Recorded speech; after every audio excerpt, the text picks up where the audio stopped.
Ciao, ciao a tutti. Oggi abbiamo con noi Bianca.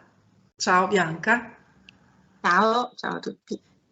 che ha da raccontarci una sua vicenda un po' sofferta, immagino, Bianca, una relazione tuttora in corso. Qual è il tuo stato d'animo, ecco, di queste vicissitudini, di questa relazione? Ma è così lunga Mm. che diciamo, ha avuto tanti decorsi, tante emozioni, tanti stati miei. Che dura 7 Ehm, mesi tra l'altro, ecco, diciamo anche questo, giusto per dare un po' delle coordinate. sì. Diciamo che la pazienza ormai direi che cioè, non c'è più, però non c'è neanche la rabbia. Quindi sono in quello stato dove semplicemente non credo più nella relazione, nella coppia, credo al massimo in una convivenza per qualche mese ancora, ma dopo non lo so, vediamo. Vediamo come si mettono le cose. Però come coppia sì, non ci spero più. Ci dici intanto qualcosa di te, Bianca, quello che puoi dirci? Sì. Anche come sei, come ti consideri, anche nel tuo carattere, nella tua personalità, quello che fai, la Allora, tua età, magari se, quello che puoi dirci, ecco.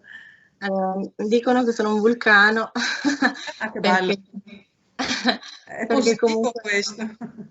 sì, sì, sì. Per alcuni è destabilizzante perché Mm. comunque tanta carne al fuoco, tanta roba, tante idee, tanti progetti, eh, tante responsabilità anche che mi sto prendendo per un progetto comunitario e, e poi organizzo eventi e così insomma sono molto nel sociale, ecco, sono molto molto Molto proiettata attiva, nel sociale. molto Ah, attiva, molto sì. attiva. Sì, infatti quando sento le altre storie, no, che il partner cerca di tagliare i rapporti, cioè con me ci ha provato, ma miseramente proprio, perché cioè, direi che era quasi impossibile con me. Ci è Mm. riuscito per qualche anno all'inizio, Cioè, ma a poi tagliare, dici? sono scoppiata. Eh? A tagliare? Sì, a tagliare, sì. Sì. Quindi è lui che non è riuscito, o No, tu? no, no, è lui che non è riuscito Mm. a tagliare le mie relazioni con il mondo esterno, perché Ah, ok. io le ho fatte esplodere proprio, adesso mi conoscono tutti.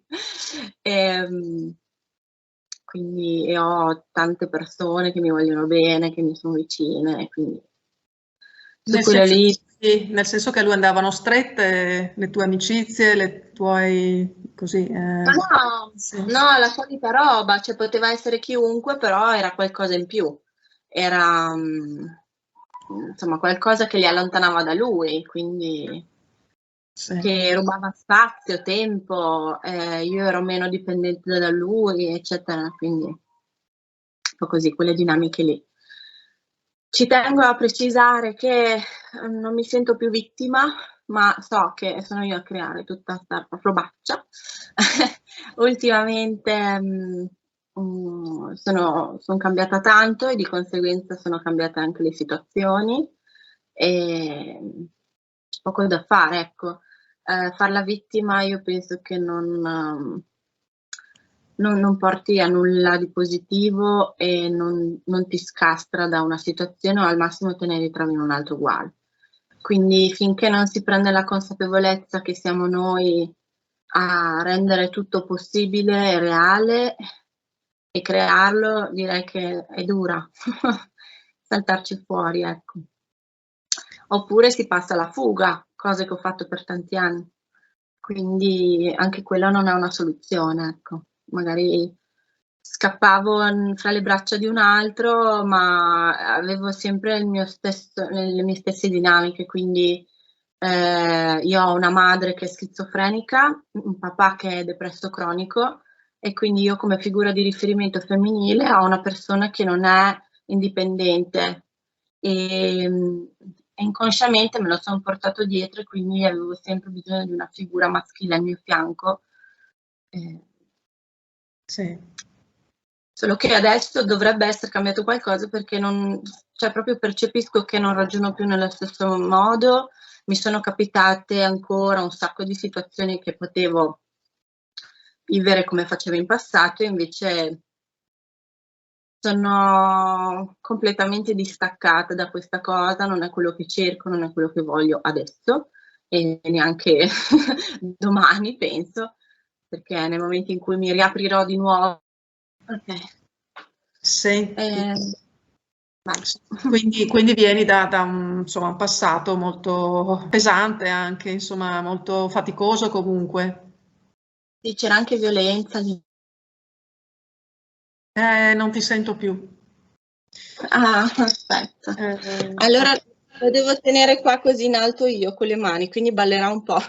Non so come fare. ma sei scomodo? Provo. Sei un po' sei Aspetta che scomodo. provo a mettere qualcosa per tenerlo un po' più su. Proviamo. Ok, così mi senti? Sì, sì, sì. Ok, Ok. l'ho alzato un po'. Ehm, mi sono persa dove sono arrivata. Eh sì, stavamo parlando del passato, insomma, faticoso che hai avuto, quindi una madre che non aveva quindi una sua indipendenza e autonomia. Quindi, insomma, immagino che hai avuto un'infanzia, insomma, difficile, anche un'adolescenza, magari perché poi anche l'adolescenza è il momento anche più critico per certi aspetti. Più l'infanzia, in realtà. Mm. Cioè, appena mi sono approcciata col mondo esterno, cioè l'asilo, quelle robe lì, ho capito che tutte le famiglie non erano così. E, e quindi, insomma, è stato un po' destabilizzante. Alle elementari lo shock della scuola, che non era assolutamente in grado di gestire una bambina che era abbandonata a se stessa e che quindi non aveva i genitori che gli dicevano fai i compiti qua e là, su e giù. Cioè, e quindi ricadeva tutto su di me, tutto su di me e non riuscivano, cioè, a seguirmi, a capire la mia situazione, proprio zero. Alle medie avevo già fatto un buon lavoro su di me, verso il sociale perché avevo tanta rabbia, nel senso che non capivo la spensieratezza dei bambini, ehm, non volevo nemmeno essere accettata, cioè non mi interessava quello, cioè non è che ne soffrivo, perché li vedevo così diversi che facevo senza, cioè nel senso non mi interessava di essere capita da loro. Piuttosto ero io che dovevo comprendere e capire che dietro ai loro comportamenti c'era appunto una realtà diversa e che non era colpa loro, se erano diversi da me e neanche colpa mia. Ecco. E quindi c'era anche difficoltà nella comunicazione perché eravamo due mondi proprio opposti. Io ero forse molto più matura perché ero costretta ad esserlo, cioè non l'ho vissuto, diciamo, la spensieratezza dei bambini. E alle medie ci sono arrivata che già avevo fatto un buon lavoro, quindi avevo fatto, diciamo, quasi totalmente pace con quello che era diverso da me. E, c'era più comprensione, più accoglienza. E, iniziavo a capire che la donna ha un potere sessuale e quindi dato che i miei erano anaffettivi al 100%, cioè mai un abbraccio, mai, non pochi, mai. Se io provavo ad abbracciare mia madre correva via e mi dava della lesbica, per farvi capire un po' le dinamiche. E invece mio padre, non so, molto religioso, poi ho scoperto che in un'altra vita appunto aveva abusato di me, quindi aveva questa repulsione dal toccarmi, come se mi rompessi se lo faceva. Poi le superiori, primo morosino a 15 anni, È stata una storia lunga, 5 anni e mezzo, per fortuna, così disastri li ho fatti solo con lui. Sono rimasta incinta 15 anni, ho avuto con gli assistenti, cioè attraverso il giudice tutelare, senza dirlo ai miei, sono riuscita. Interruzione di gravidanza, ecco perché ci sono alcune parole che non sono accettate. Ok. Miei gliel'ho detto 10 anni dopo e pensavo di sconvolgerli. In realtà mio padre, che stra di chiesa, mi fa ma non hai mica ammazzato nessuno. E io, papà, sì, l'ho fatto. E, cioè, per lui bastava andarsi a confessare ed ero a posto. Mia madre invece, dopo 40 minuti che li stavo preparando, che non capivano che cosa gli dovevo dire, appena glielo dico fa pensavo che mi dicessi che eri lesbica. Cioè, per lei la cosa più terribile al mondo è quella. Capito. È così. E quindi, insomma, parto un po' da lì. E mi ricordo che da piccola ho sempre cercato una figura maschile che fosse poi il padre dei miei figli. Cioè io sentivo già che avrei avuto 2 figli. Dopo l'interruzione di gravidanza ho promesso, non so a chi, che ne facevo 3, infatti qua sono in attesa del terzo.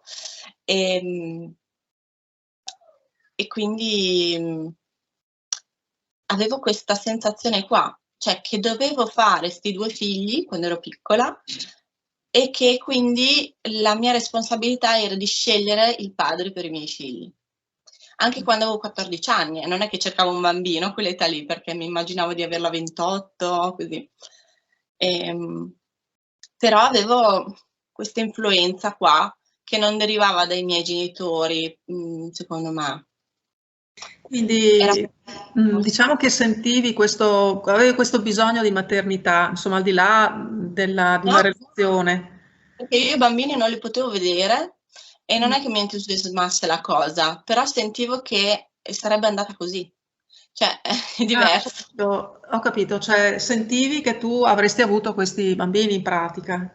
Sì, e che questi bambini avrebbero fatto qualcosa di importante, ma lo Mm. sentivo come un peso, come una responsabilità, però avevo questa sensazione qui. Ho capito. E quindi al di là del fatto di avere una relazione magari comunque appagante, avere una relazione, un rapporto, comunque ti sentivi questa missione, non so come possiamo chiamarla. Sì, cioè, non so neanche io come chiamarla, sinceramente. Però dentro di me c'era alla base questa necessità, questa esigenza di questa responsabilità, ecco. Forse anche per un bisogno, tutto sommato, che c'è dentro di te, magari di riprendere un po' una parte della Bianca bambina attraverso anche i tuoi figli, quindi facendoli crescere, prendendoti cura di loro. No, secondo me non l'ho vissuta così. Cioè, Era più, come hai un vissuto? dovere, era più un dovere, cioè io dovevo fare quella roba lì. Mm. Senza poesia, senza lo voglio fare perché così mi realizzo, no. Lo voglio fare perché così io darò un mondo migliore rispetto ai miei, no. È proprio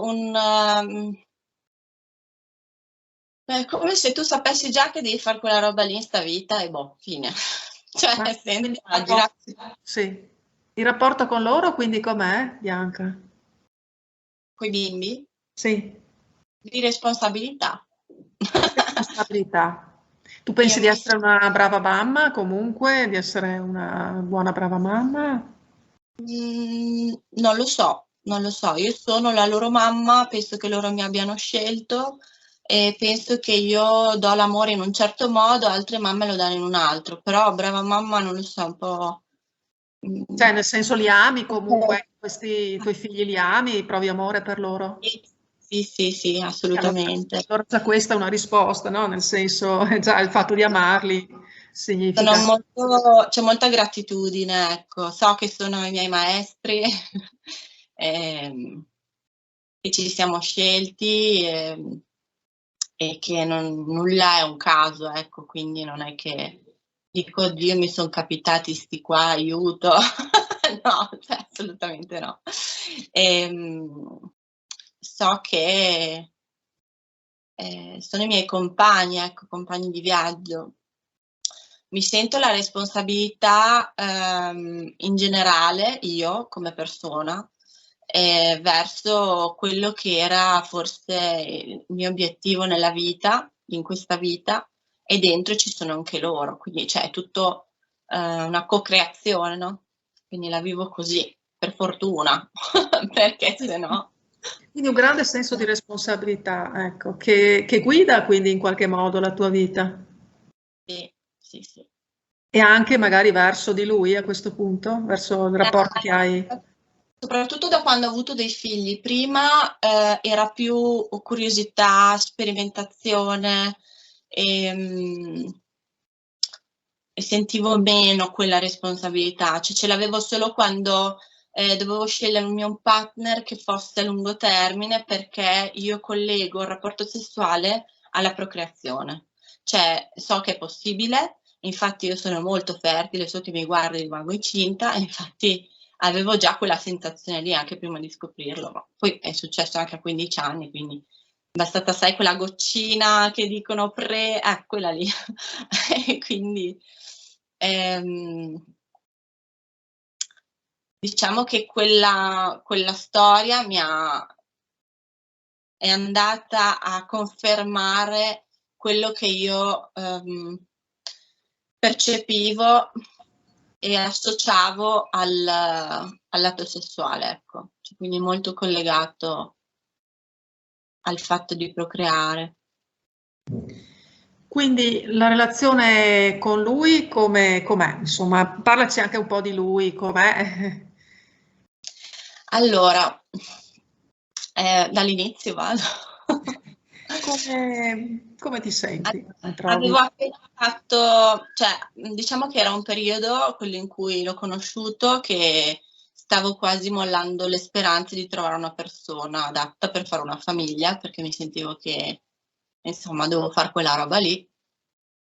E quindi, niente, sono arrivata a scrivere un foglio con scritto come volevo la persona, diciamo, con la quale fare una famiglia o comunque costruire una relazione, quant'altro.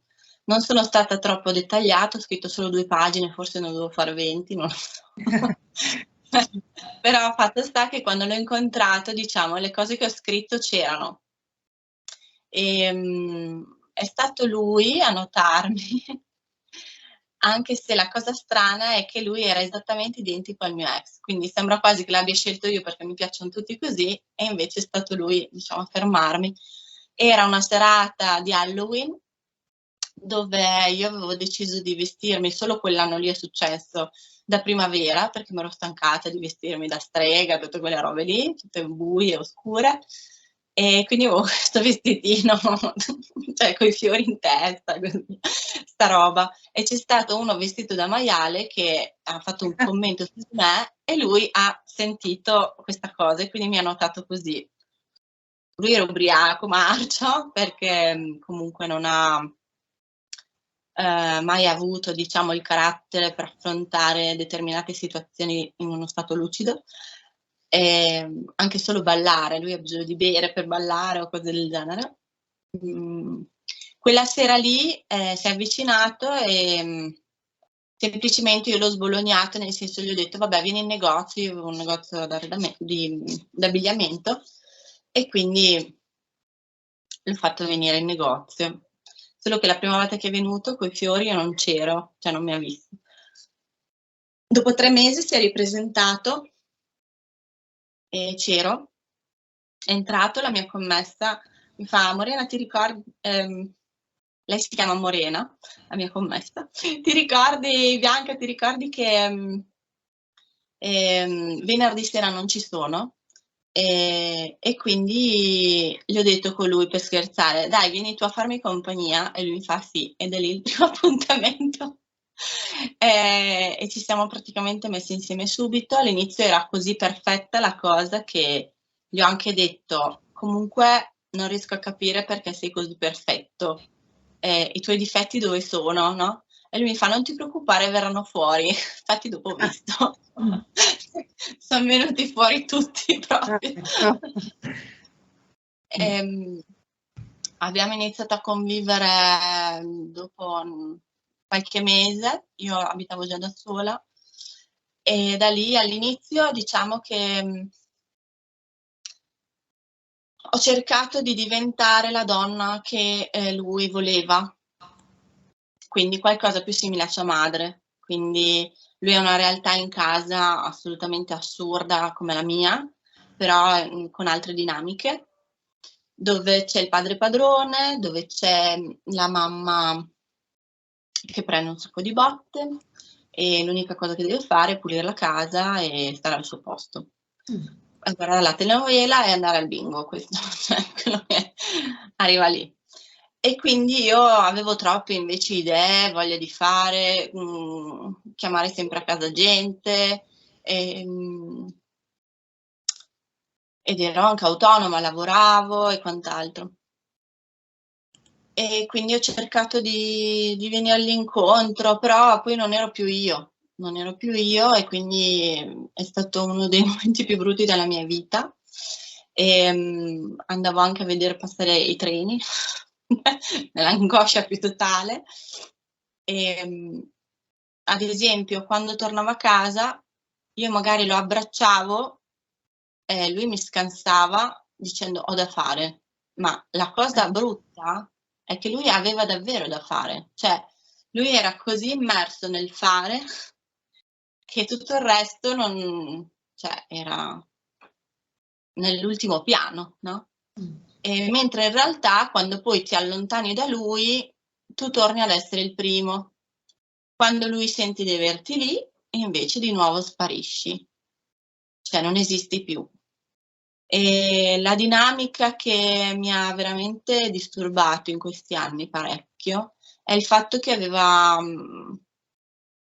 ha questo modo di fare dei ricatti emotivi, tipo, non so, non hai tirato via i piatti dal lavello e per 3 giorni non ti parla. Non ti parla, non ti dice niente, poi a un certo punto gli passa e fa finta di niente, come se non fosse successo nulla, e tu devi essere pronta per essere di nuovo lì, accogliente, a braccia aperte, a parlarci di nuovo, mentre magari c'hai i coglioni super girati per questi 3 giorni di silenzio che non capisci, cioè, boh. All'inizio provi a parlarci, dici parliamone, facciamo, però quella è la sua dinamica, dopo un po' non ce la fai più, dopo un po' lo lasci fare e tu chiudi le porte del cuore perché non puoi fare questo tira e molla continuo, perché era una cosa continua, non ogni tanto. C'erano 3 giorni di silenzio, 2 che vi parlate, altri 3 giorni di silenzio o 5, 2 che vi parlate, cioè tutto così per 12 anni. Cioè, un'agonia, davvero. Soprattutto per me che ho vissuto quel passato lì anaffettivo, trovarmene di nuovo un'altra in casa bipolare, è stato quell'aspetto, perché vabbè, quando poi ci parlavamo non è che fosse il numero 1 delle coccole o quant'altro, però almeno c'era un minimo di, non so, almeno c'era un... Non ti sento più? Non ti sento più. Ti sei bloccata? momenti. Aspetta perché ti eri Non bloccata. prende più. Infatti sei bloccata. Adesso, ok, adesso va. Dove sono andata? Sì, allora mi sono perso un attimo anch'io.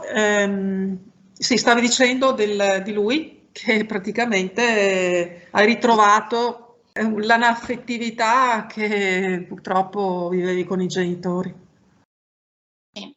Perché quando io incontravo prima di lui delle persone super mega carine, gentili, presenti, addirittura ai livelli, hai sempre ragione tu, cioè mi veniva quasi il vomito, ma perché per alcune magari bimbe adulte che hanno sempre avuto il papà che gli dava tutto quello che voleva, magari gli è familiare così e quindi perfetto, lo zerbino, lo voglio. Io invece avevo Cercavi un forse papà che una figura più forte, una figura più di riferimento? quello sì, perché comunque mi sa di debolezza l'altro aspetto, ecco, l'altro modo di fare. Però ho ricreato anche gli aspetti negativi, cioè nel senso mi era comunque familiare anche tutta quella merda che mi ero già presa da piccola. Che cosa avevi scritto in quel foglio? Come, come lo volevi questo uomo? Non me lo ricordo più, mi ricordo il dettaglio che lo volevo senza profumo, perché mi piace sentire l'odore della persona, quindi al massimo un po' di saponetta di fondo. Poi mi ricordo, vabbè, non mi piacciono le persone che se la tirano, quindi sicuramente un po' di umiltà, la voglia di lavorare, mi ricordo che l'avevo scritto e forse lì ho esagerato, non lo so, non c'erano scritte le quantità. Non c'era E, scritto, sì. Specificato. e E poi quindi vabbè, invece una che cosa in responsabile. pratica ti sei resa conto che non avevi scritto i tuoi desideri? Il fatto di avere una persona che sia determinata, coraggiosa anche nel esprimere la propria sensibilità, perché è quello che in realtà mi fa innamorare di una persona. Quindi non lo zerbino, però un uomo che abbia le palle di usare anche il proprio lato più sensibile e di non nasconderlo, di viverselo e che viva con passione, perché Massi questa cosa qua proprio faccio fatica a vederla. Ecco, lui fa le cose perché vanno fatte e basta. Ma qualsiasi cosa, anche a letto, cioè magari gli insegni cosa deve fare, perfetto, oh, lo fa. Se lo dice a un robot è la stessa cosa, però è la passione che anima le persone nel Ma lavoro, quindi, nella perdona cosa. se ti interrompo, perché è anche curioso la cosa, cioè come se anche lui abbia questo senso del dovere che anche tu in fondo hai molto forte dentro di te. Della responsabilità. E lui Quindi è invece ha il qualcosa un po' senso, di diverso. sì, io ho il senso della responsabilità, un po' la mamma della comunità più che dei miei figli, e quindi cerco di capire sempre come far star bene tutti nell'insieme, come creare in un qualche modo un'armonia dove tutti riescono ad avere il loro spazio per esprimersi e quant'altro, quindi creare delle nuove realtà dove può vivere l'essere umano in tutte le sue fasce d'età. Però allo stesso tempo io non sono così fissata nel lavoro, cioè vivo come lavoro quello che è la mia passione. E invece lui no, cioè molto più lo faccio perché lui ha questo senso di responsabilità di suo padre, che è l'uomo deve portare a casa i soldi. Punto. Il resto lo deve fare la donna. E quindi cozziamo un po' in quella cosa. Con i figli, con i tuoi figli com'è? Cioè lui è il padre, tra l'altro, dei tuoi figli? Sì, sì, sì, Sì, sì, sì. ok. Com'è come padre? È presente perché comunque per lui la famiglia è tutto, però allo stesso tempo lavorando così tanto lui torna a casa così stressato che a volte non riesce a dare proprio il meglio di sé. E quindi si porta la rabbia, si porta il rancore, però come padre mi posso lamentare su diverse cose, ma in linea generale io vedo tutto l'impegno che ci mette e quindi quello lì glielo abbuono un po' di più, però siamo molto in conflitto sul fatto che, non so, io metto una punizione, lui la tira via, io cerco di fargli mangiare le verdure, la frutta, lui porta a casa solo le patatine e le merendine. Cioè, è tutta una lotta così. E secondo te lo fa appositamente o perché non considera quello che è bene per te e anche forse per loro, probabilmente per i tuoi bambini? Lui ripropone sempre comunque quello che ha vissuto. Quindi a casa sua la mamma esprimeva il suo amore attraverso gli faccio qualcosa che gli piace. E quindi cioè, lui si sente in colpa se non dà ai figli quello che vogliono. Ho capito. Io invece, io il contrario, perché io ho vissuto nella piena anarchia, quindi mi cibavo di merendine, piadine e pizzette, perché mia madre oltretutto non faceva da mangiare, mi ha salvato un po' la frutta perché quella perlomeno era pronta, la sbucciava. Però io ne sono uscita che comunque con dei problemi intestinali che ho dovuto sistemare, con anni di alimentazione che le ho provate di tutti i tipi, vegana, vegetariana, macrobiotica, fruttariana, crudista, tutte le ho fatte. Quindi questo mi ha dato modo di, sì, dopo buttarmi negli eventi con una cucina molto più, diciamo, esigente, perché comunque quelli che frequentano, diciamo, questi ambienti, ognuno le sue paranoie culinarie, senza glutine, con questo, con l'altro, gli abbinamenti. Però dall'altro cioè, ho avuto questa eredità, quindi se io mangio male per tot mesi, poi io dopo mangiato non riesco neanche a stare in piedi, mi devo sdraiare. E quindi diciamo che lui, con i suoi modi, con tutto quello che propone, io dopo sto male fisicamente. E non voglio che questo accada anche ai miei figli, quindi non sono estrema, però diciamo che gli sgarri avvengono sempre e comunque, non c'è bisogno di andarli a cercare, perché anche solo che vai dalla nonna a mangiare o esci fuori al ristorante o vai in un bar, cioè comunque lo sgarro c'è.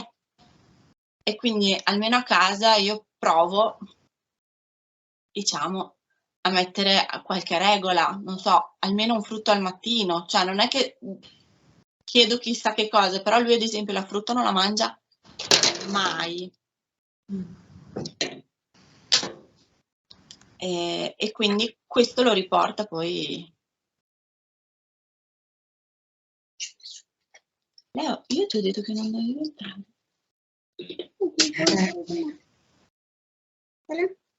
Me lo fai vedere dopo?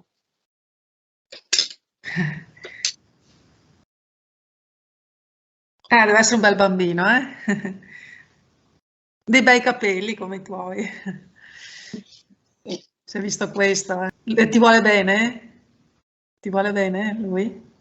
Sì, fa fatica un po' a dimostrarlo. Sì. Però sì. Del resto no, anche la mamma ha avuto un po'. No, dopo i 6 anni, prima dei 6 anni, mamma mia, una zecca, cioè coccolone, incredibile. Dopo i 6 anni, 7, così sì, ha preso le distanze. Senti, quindi cos'è che ti fa più soffrire, ti addolora di più di questo rapporto? Il fatto che ci siamo fatti troppo male, tutti e due. Perché poi io non è che vedo lui nella felicità totale, cioè assolutamente, lui è il primo a star male. Quindi siamo stati male tutti e due e abbiamo subito entrambi. Io, ad esempio, per sopravvivere facevo queste fughe con qualcuno che sembrava che insomma, mi volesse bene e quant'altro. E chiaramente lui non è che la viveva bene, però io non potevo far diversamente, cioè era proprio per sopravvivere. Basta! tutto quello che devi prendere lo prendi dopo. Adesso esci, tutti e due. 1, 2, 3. Dammi quelle caramelle. Fuori.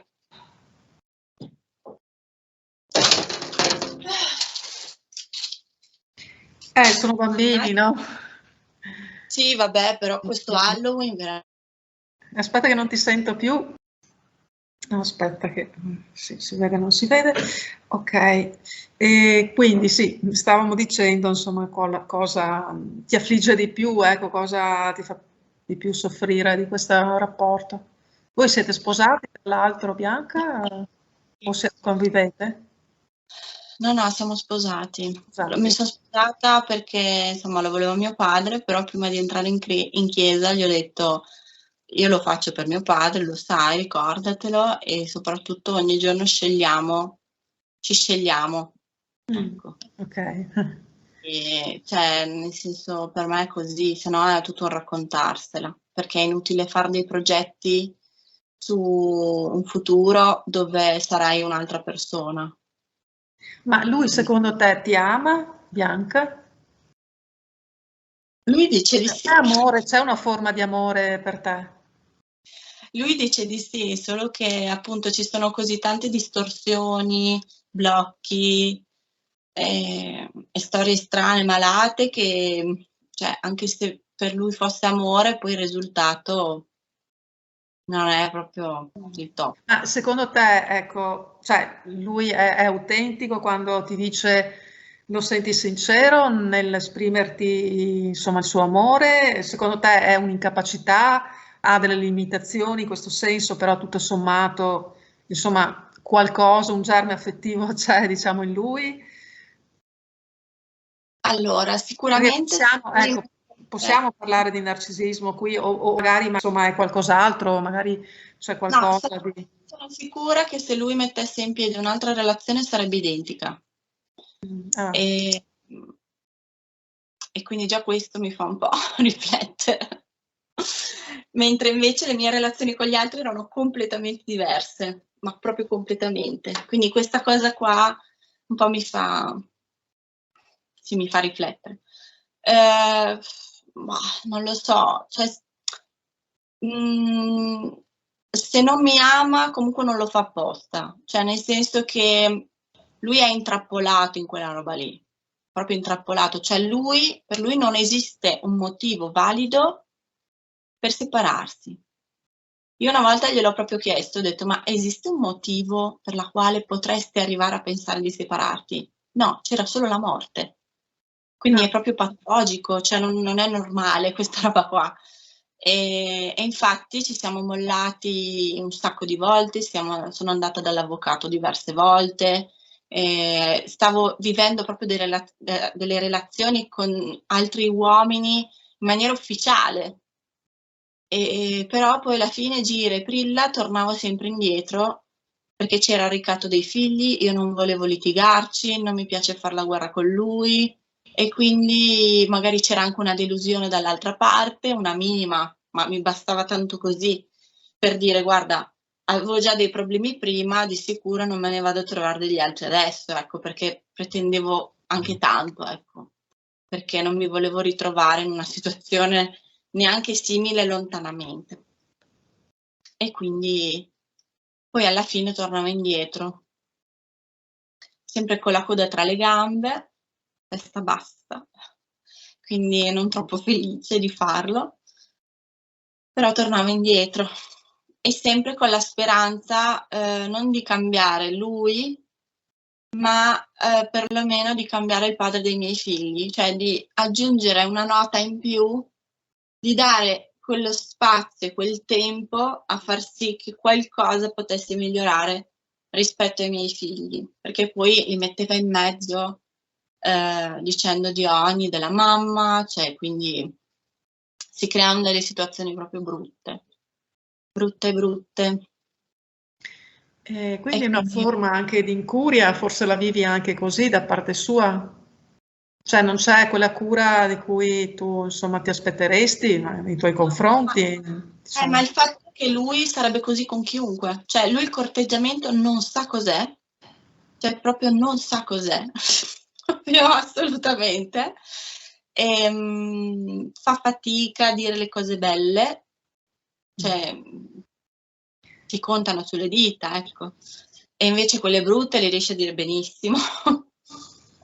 Però per me questo era tutto familiare, perché mia mamma era esattamente così. Mio padre in realtà no, però non era presente, non c'era. Cioè, quando c'era era tutta una romanzina, la Chiesa dice così, la Chiesa dice cos'ha. Però non c'era un pensiero suo. L'unico regalo che mi ha fatto mio padre è stata una bambola e io lì ho detto, oddio, mi sono quasi spaventata.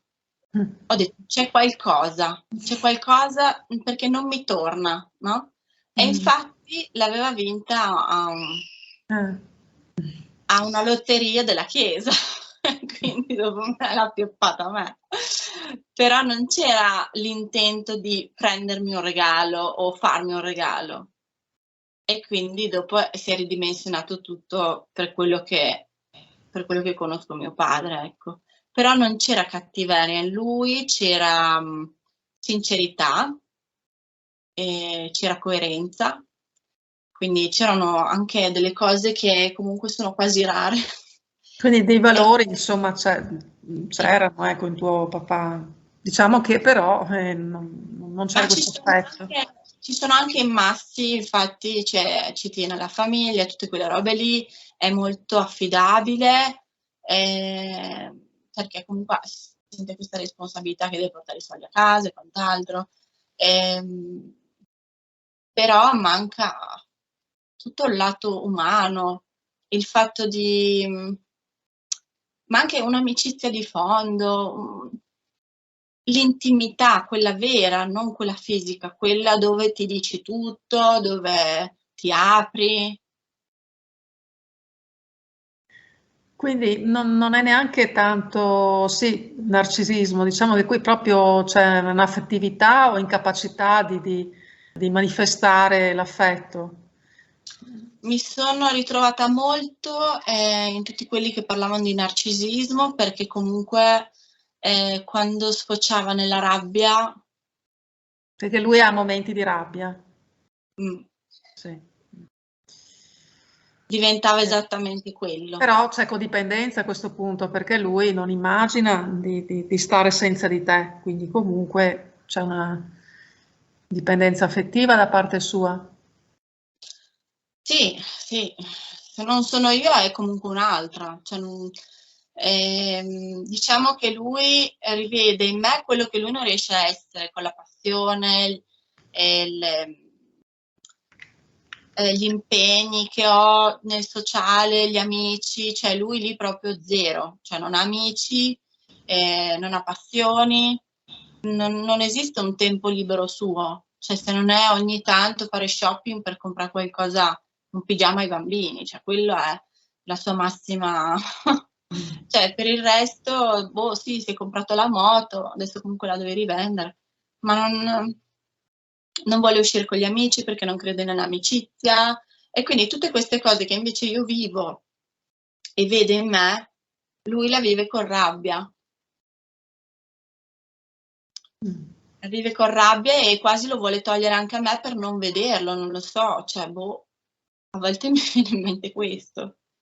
E cerca di controllarmi in tutto e per tutto. Se cerco di diventare indipendente col lavoro mi blocca, cioè lui preferisce che vada a fare la cameriera una volta al mese a 37 euro a serata, lontano con la macchina, piuttosto che fare un evento io qua in mezza giornata pulito 500 euro. Quindi è anche geloso, insomma, è proprio alla fine, in definitiva, c'è un attaccamento anche morboso a questo punto. Non vuole il mio bene, cioè è quello il punto. Ma secondo te, ecco, lo fa per farti star male o proprio perché ha paura di perderti, No, lo comunque fa per perché lui insicurezza? sta male, lo fa perché lui sta male. Quindi è una forma anche di egoismo, dici? Lui sta male e io gli faccio vedere delle cose. Quindi è come se mi dovesse fermare, capito? Cioè, come se lui non volesse fare un determinato percorso, vuole lasciare le cose così come sono, non vuole cambiare, non vuole migliorare, e io invece gli tengo aperti gli occhi con i bastoncini. Avete provato una terapia di coppia, Bianca? 1000 volte andavo io, quando era il suo turno, veniva una volta e poi non veniva più. E uno di questi era riuscito in una sola seduta a dire che aveva una visione distorta della famiglia. Cioè lui l'ha detto a te? Lo psicologo l'ha detto Ah, a lo me. psicologo. Cioè che lui ha Sì, una... sì. Mentre a me non ha mai trovato niente nessuno, che anche quello un po' mi stupisce, perché insomma, con tutta la roba che ho vissuto, cioè, tant'è che ne avevo, insomma, ero andata da più di uno per capire e tutte le volte mi sentivo dire la stessa cosa. L'unica cosa che mi ripetono è: devi prendere una decisione e portarla avanti. E tu sei nel dubbio, quindi sei un po' macerata dal possibile senso di colpa se tu magari rompi con lui. No, senso di O c'è colpa verso di lui non li ho mai avuti e mai li avrò. Cioè, proprio no. Anche perché poi quando non lo vedo per un po' non mi manca, cioè, per me se lui sta bene, meglio, mi fa piacere, però diversamente, cioè, ero arrivata a dirgli più di una volta: guarda, se vuoi te la cerco io una, cioè, nel senso, anzi, quando lui aveva vissuto una storia con una, quando io ero con un altro, gli avevo detto: dai, dai, ti prego, spiegami com'è andata. Cioè, ero carica come se me l'avesse detto il mio migliore amico, che era vergine, e quindi io ero felicissima per lui. Sì. Quindi cosa ti trattiene alla fine, insomma, in questo matrimonio? Il senso di responsabilità per i figli, il fatto che i figli comunque hanno un padre, il fatto di Quello sì, staccare i bambini dal padre. però anche il filo rosso che ci unisce da tante vite. Abbiamo fatto altre vite insieme, una in cui io ero molto più piccola di lui e anche lì l'avevo mollato e lui non l'ha presa bene, manco lì. Quindi c'era tutto il discorso Lolita, eccetera. E poi il discorso è che comunque io dipendo da lui al momento in tutto e per tutto, perché la casa si è intestata a lui anche se è nostra, la macchina, cioè tutto si è intestato a lui. Ah, Perché io avevo dei problemi col negozio, abbiamo fatto anche la separazione dei beni eh, quando ci siamo sposati e quant'altro, e l'ho presa proprio in quel posto, sotto quell'aspetto. Però non è quello che mi frena, perché io ero pronta ad andare in un posto senza le utenze, senza... ma anche se le attaccavi non andava perché c'erano i lavori da fare, praticamente era un rudere, però non mi ci hanno fatto andare, mi hanno fermato i miei amici, tutto quanto, e alla fine giri prima sono tornata a casa. Quindi non è tanto il fatto di stare nell'agio, ma è proprio sempre e comunque sono tornata indietro col discorso dei bambini. Perché cioè, mi sentivo responsabile di tutto quello che stavano vivendo e sapevo che se tornavo indietro si fermava tutto quello schifo. cioè se tornare indietro cosa intendi, Bianca? E tornavo con mio marito.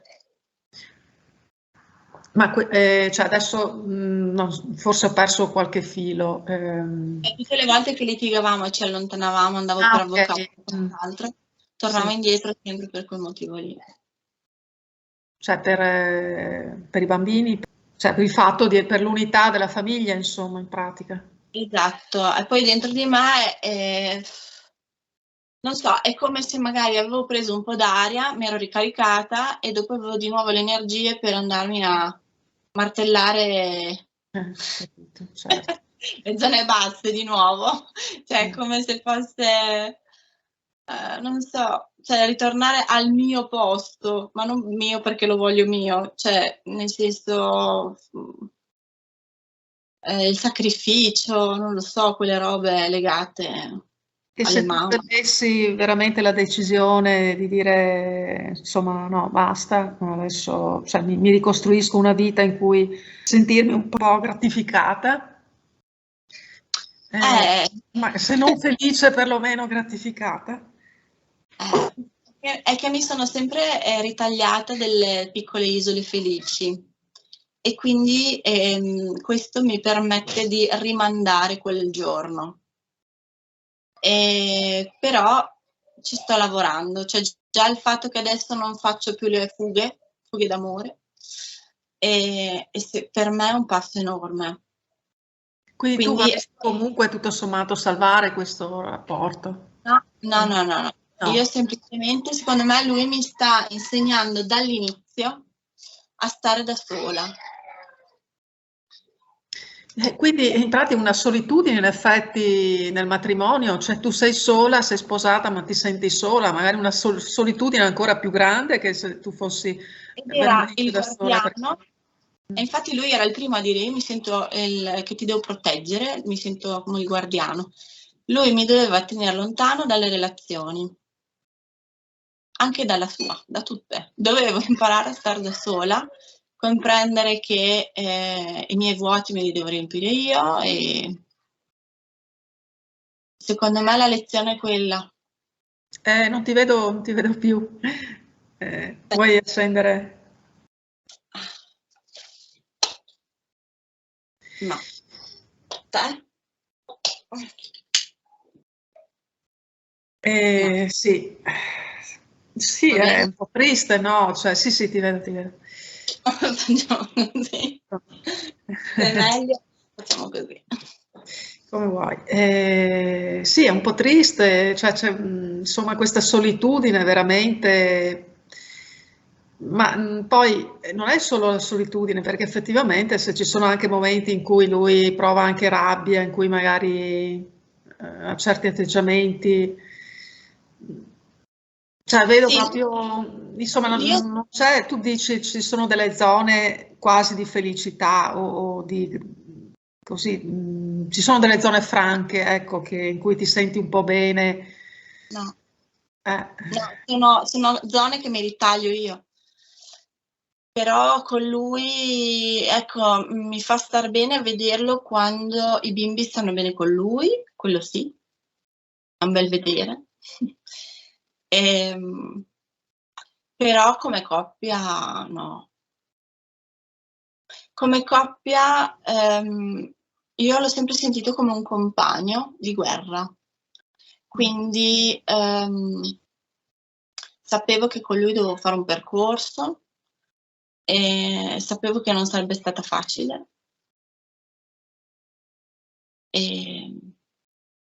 Però l'ho sempre vissuto, ho sempre avuto quella sensazione lì, da subito. E non ho mai provato qualcosa di forte, perché quello è un discorso energetico proprio. Cioè, magari altre persone. Mi senti? Sì, sì, Ah, sono... ok. Sì, Magari sì, sì. altre persone che ho conosciuto in 2 giorni, cioè una bomba emozionale e quant'altro. E invece con lui no, mai, neanche all'inizio. C'era proprio solo un riconoscimento animico perché abbiamo fatto tante vite insieme. C'era il fatto che sì, ok, la famiglia la farò con lui, però di fondo c'era veramente questa roba qua, piatta a livello emozionale, un po', un po' triste, un po' tanto lavoro, tanto lavoro, tanto lavoro su di sé. Insomma, quello che si percepisce è insomma, tristezza, no? Perché, cioè, anche sofferenza, perché vedo che tu sei anche provata da questa situazione, cioè non sei felice come sarebbe giusto che tu fossi, quindi io ti ripongo la domanda, magari te la fai anche tu, oppure hai già chiara, o chiaro il futuro, insomma, per te, o perlomeno hai effettivamente una visione del futuro, così come quando stilavi nel pezzo nel foglio di carta quello che desideravi? Ce l'ho a livello comunitario, infatti sto progettando tanto per il futuro, creando la scuola e quant'altro. Però diciamo che mi metto sempre al secondo posto e non trovo lo spazio per me, per farmi una passeggiata, per fare... mi metto sempre in secondo piano, su quello ci devo ancora lavorare. Mi rispetto di più, che è un'altra cosa, però sul fatto di, come si dice, concedermi determinate cose ancora no. Cioè, so che me le merito, ma solo nella teoria. C'è qualcosa che ti trattiene nel poter essere felice? È come se stessi mettendo giù le basi per poi dedicarmi anche a quello. Cioè, come se dovessi percorrere tutto un processo per arrivare finalmente a un momento in cui puoi dire sono serena sotto me stesso. Devo sistemare prima, ad esempio, i miei figli con la scuola, con dei bambini che abitano qua vicino, e allora dopo me lo posso permettere. Sì. Poi penserai dopo, sì, certamente. Capisco. Quindi hai effettivamente questa responsabilità. A proposito di responsabilità, insomma, ci sono i figli e quindi senti che anche loro devono avere una sistemazione, una stabilità, un equilibrio. Ecco. E quindi come vedi il futuro? Ecco. E come lo desideri? Vedo che riesco a realizzare quello per cui sto lavorando da 3 anni. Dai, è bello, importante. Sì. E dopo piano piano inizierò a dedicarmi a me con un grande lavoro anche lì. Sì, anche perché c'è un passato effettivamente che non può non incidere. Sì. Si può fare pace, diciamo così, col passato, però effettivamente... Anche perché diciamo che la storia con mio marito non ha aiutato questo aspetto, per niente. Perché per lui faccio sempre troppo poco, male e non so cos'altro. Quindi riesco, diciamo, anche lì a recuperare quando lui non c'è. E allora mi concedo qualcosa in più, mi concedo di star bene, però finché ce l'ho al mio fianco faccio fatica.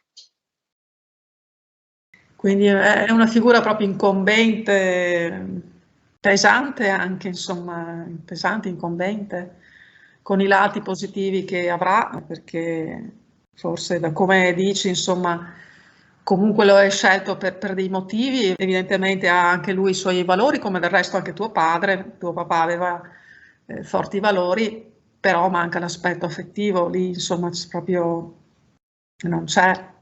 E vedo, cioè, manca anche la cura, però la sensibilità di venirti incontro, di fare un gesto carino, insomma, romantico, come insomma in tutte le coppie che si amano, dove c'è amore. Sì.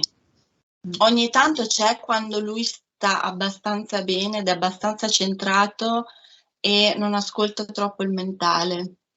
Allora un po' riesce a venire fuori quell'aspetto lì, quella sua sensibilità, diversamente la soffoca e Hai provato, Bianca, a dirgli proprio, senti, ma... No, ma lui le sa queste cose. No, lui sa tutto. Lui sa tutto. Lui sa. Però lo stesso non ti viene incontro, non vuole vederti un po' più felice, contenta. Lo fa solo quando sto per scappare o sono già scappata, che allora lì torna, che lo chiamate anche love bombing, quelle robe lì, però sì, torna. Solo quando, insomma, è lì che ti sta perdendo.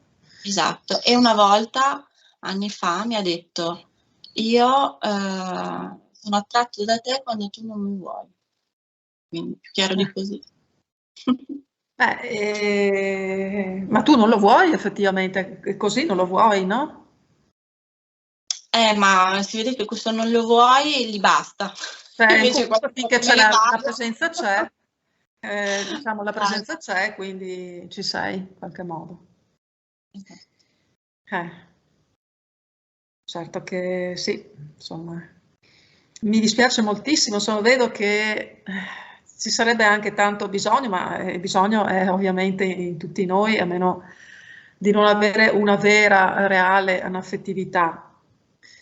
Perché un conto è magari la difficoltà ad esprimere la propria affettività, un conto invece è proprio che non ci sia. E invece in te c'è, insomma, questa parte. E forse anche molto forte perché... Sì, Cioè, mi dicono che sono molto dolce quando posso esprimermi. sì, ma è quasi come se tu ti impedissi, cioè io sento, avverto quasi come se ci fosse qualche freno o un timore comunque di vivere pienamente, anche felicemente, una Con gli altri no, relazione. con gli altri no, assolutamente. No, intendo proprio a livello sentimentale, proprio di amore. Sì, quando ho avuto delle parentesi, non c'è Sì, assolutamente, questo non sì. era il problema, no, ma proprio zero, anzi. No, non era. Bianca, io spero che vorrei vederti proprio felice perché mi dispiace di vederti così, no? Che si capisce la tua sofferenza, il tuo bisogno, perché tra l'altro tu ti adoperi per la tua famiglia, insomma, per i tuoi figli, e quindi sarebbe bello che arrivasse anche questo amore, questa felicità, questa gratificazione, insomma, che soprattutto per chi come te, insomma, ha avuto un passato anaffettivo, il bisogno è ancora più grande, no? Quindi, Sì, però a volte per cambiare c'è bisogno di toccare il fondo, evidentemente. Ecco, non ci sono arrivata. Non lo so. sì, forse sì, forse sarebbe da capire come studiare una strategia, diciamo così, in cui includere ovviamente i bambini e insomma però di trovarti in una situazione in cui insomma Ma sia perché gratificante. poi i miei, cioè mia madre me l'ha detto apertamente, io non sono innamorata di tuo padre, era l'unico che mi avrebbe sopportato. Arrivo, sì. Sì, dopo vado. Sì, sì, sì, Ehm, certo. E quindi mio padre invece pensava di non riuscirsi a sposare. Quando ha incontrato mia madre ha detto wow, allora forse ce la faccio anch'io. Quindi alla base c'è. Sì, poi alla fine tu ti ritrovi in quelle figure e quindi in fondo è la normalità, no? Esatto, è Eh, proprio quello il problema, sì, perché ti è familiare, è ti è familiare. familiare e quindi lo accetti perché ti è familiare, Sì. come se quella fosse la normalità. E quando vedi da fuori le coppie che invece stanno bene, c'è un equilibrio, pare quasi artificioso, nel senso che è così lontano dalla tua normalità, dalla tua familiarità, che quasi pensi che non sia per te, ma che non è vero. Però Sì. inconsciamente arriva così, arriva come qualcosa che è lontano da te. Senti, però noi abbiamo iniziato, tra le prime cose che si dicevano è della tua personalità così dirompente, no? Così vitale. Quindi io sono sicura che tu realizzerai tutti i progetti che hai in cantiere, che sono, insomma, me li hai anche accennati prima, tra noi sono bellissimi e quindi e sono curiosa anche, cioè, proprio di vederli realizzati, quindi magari quando riuscirai così mi farai sapere, ecco, perché sono cose molto, molto belle e io sono convinta. Cioè, tu l'hai detto anche, in fondo sei in cammino, stai un po' come se fosse un processo, un Sì, po' alla sì. volta, sai, a volte i processi, quanto sono più così sofferti, così difficili, tanto più l'ottenimento è grande, no? Sono più profondi. Sì, quello che poi si raggiunge è più importante. Quindi io sarò felice, ecco, di sentirti, ma anche presto, insomma, quando vuoi, sentire che comunque magari c'è qualcosa, un'apertura se non altro, che le cose si stanno un po' aprendo. Bene. Io Spero intanto che lascio. sia Sì. utile. Come? Spero che sia utile a qualcuno a risentire Sì, queste sì, cose. assolutamente, sono molto utili questi confronti, anche per sentirsi non soli, perché quando si vivono situazioni come le tue e sentire che comunque c'è qualcun altro che sta vivendo le stesse cose, è già rincuorante in qualche modo, comunque ti Rispecchio. sente anche meno soli. Esatto. E io ti abbraccio forte, so che hai i bimbi che ti aspettano, giustamente, ti reclamano. Ti abbraccio forte, e, insomma fammi sapere che i progetti così, come vanno avanti. Ok, sarà fatto. Un abbraccio forte, Bianca, grazie Un abbraccio. infinite. Ciao. Ciao.